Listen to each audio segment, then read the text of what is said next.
안녕하세요. 일본 미국 지시입니다. 트럼프가 취임했습니다. 테슬라는 이럴 때 매수해야 합니다. 어제는 전체적으로 초반에는 장이 안 좋았지만 끝에 말아 올리면서 좋은 분위기를 보여줬습니다. 특히나 다우는 1.24%, 나스닥은 0.64%, S&P 500은 0.88%, 러셀은 1.92% 많은 상승을 해주었습니다. 테슬라는 4%가량 하락했지만 다시 이렇게 말아 올리는 모습을 보여줬고, 애플은 하락하였는데요. 중국 아이폰 매출이 하락하면서 이렇게 큰 하락이 나왔다고 보시면 좋겠습니다. 엔비디아 그리고 전체적으로 반도체 섹터는 많이 좋아지는 모습을 보여주고 있습니다. 그리고 은행 섹터가 지금 계속 좋은 모습을 보여주고 있는데요. 은행 섹터가 좋다라면 경기 침체는 당분간 없다라고 봐도 될 만큼 은행이 좋은 시기이기 때문에 여러분들이 경기 침체에 대한 걱정보다는 앞으로 주가가 더 상승할 수 있겠다는 생각을 좀 가져주셨으면 좋겠고요. 석유를 시추해서 판매하겠다 하니까 결국에는 이렇게 에너지 부분들은 조금 안 좋아지는 모습을 볼 수 있겠습니다. 멤버십 가입해주신 분들 감사해드립니다. 오늘 저녁 11시 반에서 12시 반 사이에 공지 올려드리겠습니다. 트럼프는 중국 10% 관세 논의 중이라고 얘기했고 내달 1일부터라고 얘기를 하고 있는데요. 10% 관세면 그렇게 나쁜 건 아닌 것 같습니다. 하지만 단기적으로 약간의 출렁일 수는 있겠지만 그래도 10% 정도면 나쁘지 않겠다. 왜냐하면 미국하고 멕시코가 지금 25%이기 때문에 그거보다 중국이 더 낫다. 아무래도 이 정도면은 괜찮지 않을까라는 생각을 하고 있고, 이렇다면 반도체도 어느 정도 상승이 가능하지 않을까라고 생각을 하고 있습니다. 시장을 조금 더 지켜봐야 되겠지만 10% 정도 관세라면 그렇게 나쁜 관세는 아니다라고 볼 수도 있겠습니다. 트럼프는 1000억 달러 AI 인프라 계획을 하고 스타게이트라는 이름으로 나서게 됩니다. 여기에 참여하는 건 오픈 AI, 오라클, 손정희 회장이 이제 1000억 달러 정도 투자를 한다는 얘기가 있고, 또 여기서 이제 5천억까지 늘려간다는 얘기가 있기 때문에 앞으로도 AI 분야를 포기할 수 없고 앞으로 더 상승을 시킬 가능성들이 많기 때문에 AI 관련된 반도체 섹터 어떻게 가는지 지켜봐야 될 것 같습니다. 공포와 탐욕 지수를 보시겠으면 현재는 41에 위치해 있습니다. 그래서 이렇게 극도의 공포 구간에 왔을 때 이때 매수 안 하면 언제 매수하겠냐고 계속 말씀을 드렸고, 지금은 이제 중립 상태로 넘어가려고 하고 있기 때문에 지금은 매수 찬스가 그렇게 좋지는 않아 보입니다. 그래서 공포에 매수하기는 힘들겠지만 이렇게 공포 있을 때 여러분들이 매수를 하셔야지만 좋은 수익률이 걷어가실 수 있고, 중립 단계부터는 아무래도 여기서부터 매수해서 여기까지 번다 하더라도 그렇게 크게 여러분들이 수익이 나오지 않기 때문에 손익비적인 측면에서는 이렇게 공포에 휩싸였을 때 매수를 해야 된다라고 말씀드리고 싶습니다. 제가 좀 중요하게 보는 지표는 풋콜 옵션, 이럴 때 매수하시면 좋겠다고 말씀을 드렸죠. 그래서 이렇게 매도세가 강했다가 매수세가 강해질 때, 이때가 포인트라고 말씀을 드렸고, 지금 이 정도 됐다라고 말씀드리면서 여기가 매수하기 괜찮다라고 말씀을 드렸습니다. 시장 변동성도 이제 좀 줄어들었죠. 트럼프 때문에 올라갈 수도 있었지만 그렇게 크게 위험 없이 지나간 것 같습니다. 그래서 시장 변동성 괜찮았고 지금 풋콜 옵션도 내려가고 있고, 그래서 지금 시장 상태는 괜찮다라고 볼 수 있겠습니다. 시장을 가장 안정하게 만들고 있는 것 중에 하나는 10년물 금리가 이렇게 하락한다는 것입니다. 그래서 거의 이제 5% 가네 만에 이런 얘기도 있었지만 이렇게 4.59까지 떨어지면서 결국에는 시장의 안정을 가져다 주고 있습니다. 그래서 10년물이 오를 때는 주가가 힘을 못 쓰다가 이렇게 빠지니까 그래도 주가가 좀 힘을 써주는 모습을 보여주고 있습니다. 양자가 어느 정도 힘을 계속 받고 있는 모양새입니다. 이렇게 쭉 개파락을 했지만 이렇게 다시 상승하는 모습을 보여주고 있기 때문에 아이온큐 대장주들은 아무래도 조금 덜 상승할 수 있지만 그래도 우상향하기 좋은 종목은 아이온큐 대장주라고 보시면서 여러분들이 투자하신다면 아이온큐에 투자하시는 게 맞지 않겠나라고 생각을 하고 있습니다. 비트코인도 계속 말씀을 드렸죠. 이렇게 N자형으로 상승을 할 가능성이 있다라고 말씀을 드렸고, 지금 여기서 어느 정도 108K 정도 왔다가 이렇게 쭉 떨어졌다가 다시 쌍바닥을 찍고 올라가는 모습을 보여주고 있습니다. 비트코인은 트럼프가 얘기를 해줬으면 훨씬 더 좋았겠지만 얘기하지 않아도 결국에는 비트코인 가지 않겠느냐라고 보고 있고, 비트코인 어느 정도 91K까지만 지지해준다면, 여기만 지지해준다면 쭉 상승할 수 있겠다라고 말씀드려서 여기에 사고, 만약에 나는 매도를 해야 되겠다 하신 분들은 100K 정도 매도를 하시면 좋겠다라고, 분할로 매도하시면 좋겠다고 말씀드렸고, 장기적으로 가지고 가실 분들은 여기에 모아오셨다면 쭉 가지고 가시는 게 좋지 않겠냐라고 여러분들에게 계속 말씀드리고 있는 부분입니다. 그래서 좀 장기적으로 보고 가시면 좋지 않겠나라고 생각하고 있습니다. 이더리움은 좀 늦게 가는 경향이 있습니다. 그래서 비트코인이 좀 많이 가야지만 이더리움도 가기 때문에 이럴 때 좀 매도하셨다면 이럴 때 매수가 괜찮겠죠. 그리고 현재는 이런 박스권에 위치해 있기 때문에 3100 이하로 떨어질 때는 매수가 괜찮고요. 그리고 3400 이럴 때는 조금 분할로 매도를 하시는 게 좋다라고 말씀을 드렸죠. 그래서 어느 정도 장기적으로 보고 가시는 부분들은 쭉 갖고 가시면 되겠지만 단기적인 것은 약간 여기서 매수 매도 이렇게 하신다면 그렇게 큰 손해 없이 여러분들이 가지고 가실 수 있지 않을까 생각합니다.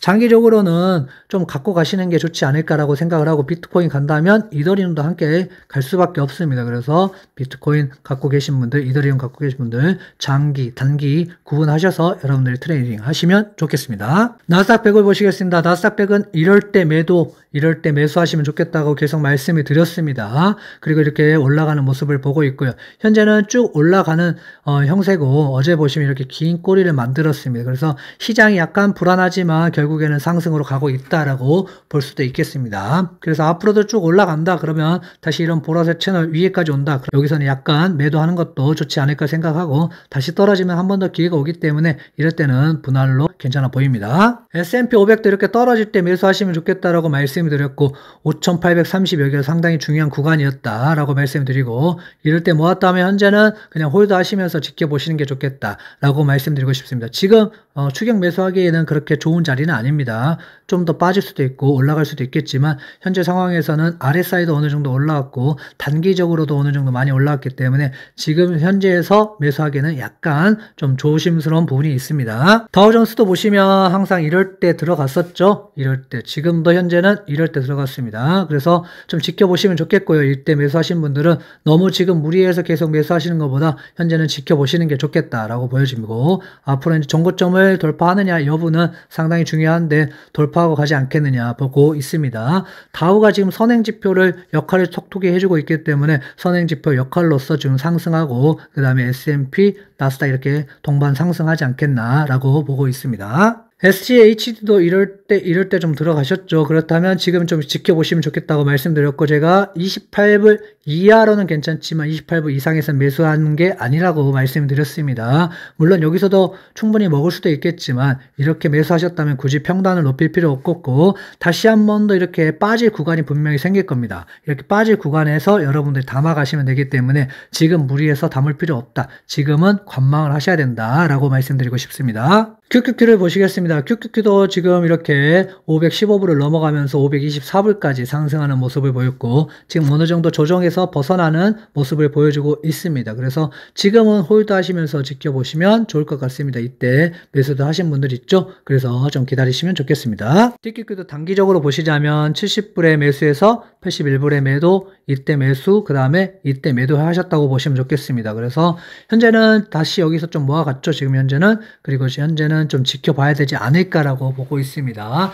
무리해서 들어가기보다 약간의 조정이 나온다면 그때 들어가도 늦지 않기 때문에 무리하지 마시고 다시 한 번 더 기회 올 때까지 좀 기다리셨다가 들어가시면 좋겠습니다. 속술은 이때 매도를 하고 지금 이럴 때는 좀 기다려보자고 말씀을 드렸습니다. 근데 속술 지금 분위기가 좋기 때문에 예전에 모았던 물량들 아직 다 판 게 아니기 때문에 이제 36불, 40불에 저는 어느 정도 분할로 조금씩 매도해 갈 생각입니다. 그래서 어느 정도 지금 반도체가 좋아지고는 있지만 중국에 대한 수출 규제가 어떻게 흘러갈지 10%로 끝날지 아니면 더 높게 책정이 될지 아니면 더 낮게 책정이 될지는 알 수 없겠지만 결국에는 수출 규제가 어느 정도 해결될 때 그때 반도체는 상승하지 않겠나라고 보고 있습니다. USD도 이럴 때 매도를 하고 다시 이럴 때 좀 담아갔다라고 보시면 좋겠고요. 이럴 때 괜찮다고 말씀을 드렸죠. 그래서 USD도 더 상승할 수 있겠다. 조금 더 속수율보다는 안정적이다라고 말씀을 드리면서 USD 좀 더 좋지 않겠나라고 보고 있습니다. 그래서 USD 갖고 계신 분들은 조금 더 보시다가 82불 때 그리고 78불 때 80불 정도 오면은 한 번 더 이제 매도에 대한 고민을 좀 해보는 것도 괜찮지 않겠나라고 생각을 하고 있습니다. 테슬라를 보시겠습니다. 테슬라는 이럴 때 저점에서 많이 들어갔고요. 현재는 이럴 때 조금 T2는 지금 테슬라 2배 레버리지는 이때 매도를 하고 다시 이럴 때 모아가고 있다라고 보시면 좋겠습니다. 그래서 380 지지해주고 쭉 가고 있는데 어제 나치식 인사라 때문에 좀 하락하는 모습을 보여줬고 이렇게 긴 꼬리를 만들고 다시 올라가는 모습을 보여줬습니다. 그래서 어제는 이렇게 쭉 빠졌죠. 그래서 다시 올라갈 때 이럴 때 좀 저는 들어갔습니다. 들어가서 이렇게 쭉 상승을 맞았죠. 그래서 여러분들이 이렇게 좀 저점이 왔을 때 이럴 때 떨어졌을 때 매수를 하시면 좋겠고 이렇게 올라왔을 때는 매수하지 않는 것이 좋습니다. 항상 변동성이 심한 게 테슬라죠. 그래서 이렇게 오를 때보다는 떨어졌을 때 남들이 공포했을 때 어제 4%가량 떨어졌습니다. 그래서 4%가량 떨어졌기 때문에 이럴 때 여러분들이 좀 담아가는 게 좋지 않겠나라고 보고 있습니다. 어제 1월 22일 오전 12시 22분에 27불 49센트 정도에 지금 들어갔습니다. 이렇게 쭉 빠졌을 때죠. 이렇게 쭉 빠졌을 때 테슬라 2배 레버리지를 들어갔습니다. 그래서 무조건 매수하는 것이 아니라 이렇게 빠졌을 때 그리고 어느 정도 돌렸을 때 조정이 왔을 때 여러분들이 공포에 담으시고 환희가 오면 매도를 하셔야 되는 게 테슬라 2배 레버리지를 이용하는 방법입니다. 예전에 테슬라 2배 레버리지는 이럴 때 매도를 했죠. 매도를 하고 다시 이럴 때 매수를 하는 겁니다. 그래서 테슬라 2배 레버리지는 어느 정도 변동성이 크기 때문에 이럴 때 여러분들이 매도를 좀 하시면 좋겠고 다시 공포의 구간에서 남들이 사지 않을 때 이럴 때 매수를 하시는 게 여러분들 수익을 최대화 극대화 시킬 수 있는 방법이라고 보시면 좋겠습니다. 그래서 테슬라 2배 레버리지도 제가 상한선과 하한선 어느 정도 잡고 있는데 24불 이 정도 오면은 정말 매수로 괜찮은 것 같고요. 30불 때 여기서부터는 30불 이하로는 그래도 매수가 괜찮지만 30불 이상부터는 매수하는 게 좋지 않다라고 계속 말씀을 드렸습니다. 이전에 여기서 많이 모으셨다면 굳이 무리해서 올라갈 때 매수하지 마시고 혹시라도 어저께같이 크게 좀 빠졌을 때는 매력적이라고 보고 있습니다. 27불 49센트, 27불 50센트 정도 이 정도 들어갔죠. 그래서 어제 하루만 수익률이 7.4% 정도 이렇게 나옵니다. 그래서 어제 들어가신 분들 텔레그램 통해서 제가 말씀드렸죠. 그래서 이렇게 들어가신 분들은 그래도 하루만에도 이렇게 큰 수익을 거두실 수 있다 라고 보시면 좋겠습니다. 그래서 테슬라 이용하는 방법을 다시 한번 말씀드리자면 이렇습니다. 이렇게 올라갔을 때는 매수하지 않습니다. 절대. 그리고 쭉 빠져서 이렇게 크게 빠졌을 때 하루에만 해도 엄청나게 많이 빠지지 않습니까? 이렇게 빠졌을 때 여러분들이 들어가셔야지 이런 수익을 보실 수 있다라고 말씀드리고 싶습니다. 멤버십을 운영하고 있습니다. 멤버십은 이 홈 버튼 누르시고 가입 버튼 누르시면 되겠습니다. 가입 버튼 누르시면 메가커피 그리고 스타벅스 탑시크릿 방이 나옵니다. 메가커피는 유튜브 커뮤니티를 통하여서 여러분들에게 매수 매도 의견 드리고 있습니다. 스타벅스 커피는 텔레그램을 통하여서 차트와 함께 매수 매도 의견 함께 드리고 있습니다. 탑시크릿 방은 카톡방이 초대됩니다. 카톡방에는 고수들이 나와서 여러분들에게 좋은 의견 드리고 있고 단기적, 장기적 흐름들에 대해서 설명해 드리고 있으니까 참고하셔서 여러분들이 소통을 좋아하시는 분들 참여하시면 되겠고요. 또한 텔레그램을 통해서 실시간 매수 매도 차트 함께 공유 드리고 있으니까 참고하시면 되겠습니다. 멤버십 가입하신 분들은 커뮤니티에 오시면 지금 탑시크릿 방은 지금 1월 카톡방 링크, 1월 텔레그램 링크를 이 자세히 보기란에 드리고 있으니까 이 자세히 보기 누르시면 밑에 링크가 나옵니다. 스타벅스 멤버십은 1월 텔레그램 링크가 이 하단부 자세히 보기를 누르면 나오니까 여기 보시고 여러분 들어오셔서 텔레그램으로 접속하시면 되겠습니다. 구독, 좋아요, 알림 설정, 멤버십 가입 부탁드립니다. 감사합니다.